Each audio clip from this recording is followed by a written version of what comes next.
ایک شخص کی بہن فوت ہو گئی. جب اسے دفن کر کے لوٹا تو یاد آیا کہ رقم کی تھیلی تو قبر میں گر گئی. چنانچہ وہ اپنی بہن کی قبر پر آیا اور اس کو کھودا تاکہ تھیلی نکال لے. اس نے دیکھا کہ بہن کی قبر میں آگ کے شعلے بھڑک رہے ہیں. چنانچہ اس نے جوتوں قبر پر مٹی ڈالی اور غمگین روتا ہوا ماں کے پاس آیا اور پوچھا پیاری امی جان میری بہن کے اعمال کیسے تھے؟ وہ بولی بیٹا کیوں پوچھتے ہو؟ عرض کی میں نے اپنی بہن کی قبر میں آگ کے شعلے بھڑکتے دیکھے.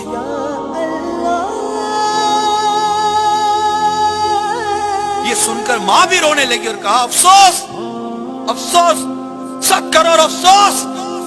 تیری بہن نماز میں سستی کیا کرتی ہے؟ نماز قضا کر کے پڑھتی ہے. ہم لوگ سستیاں کرتے ہیں. ایسے احساسات پیدا نہیں ہوتے. اگر میں اسی طرح نماز قضا کرتا ہوا گناہ کرتا کرتا میں مر گیا میرا بنے گا کیا؟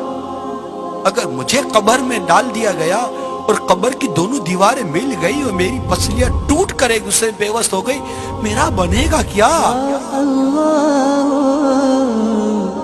کس کو پکاروں گا؟ کون سنے گا؟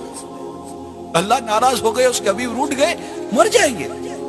یہ مت سوچئے کہ کل کروں گا پرسوں کروں گا بھی ٹائم بہت. ارے کس کے پاس ٹائم ہے؟ ٹائم کسی کے پاس بھی نہیں ہے. موت کبھی بھی آ جائے.